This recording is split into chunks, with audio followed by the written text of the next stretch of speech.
ராசியில் யார் இருக்கா? செவ்வாயும் கேதுவும் இருக்காங்க. ஸோ என்ன செய்யலாம்? கேது இருந்துச்சு அப்படின்னாலே உடனே பயமுத்துருங்க, சர்ப்பம் உட்காந்துருச்சு, முடிஞ்சு போச்சு, அவ்வளோதான், விரக்தியோட உச்சக்கட்டத்துக்கு போயிட வேண்டியதுதான்.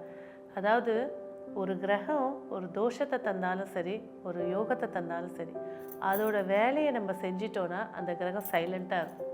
அப்போது கேதுன்றது ஆன்மீகம்.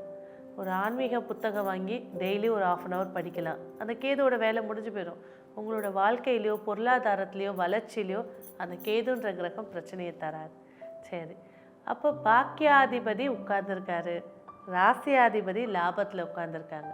ஒரு யோகத்தையும் ஒரு அம்சத்தையும் ஏற்படுத்தி கொடுக்கக்கூடிய மாதம் சிம்ம ராசிக்கு ஆனி மாதம்.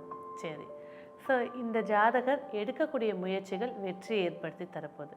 சரி, எடுக்கக்கூடிய முயற்சிகள் சொல்லிட்டேன், முயற்சிக்கான வாய்ப்பு கிடைக்கணுமே, இந்த மாதம் வாய்ப்புகளை ஏற்படுத்தி கொடுக்க போகுது. முதல் விஷயம், நவகிரகத்தில் முதல் தலைவன் சூரியன்.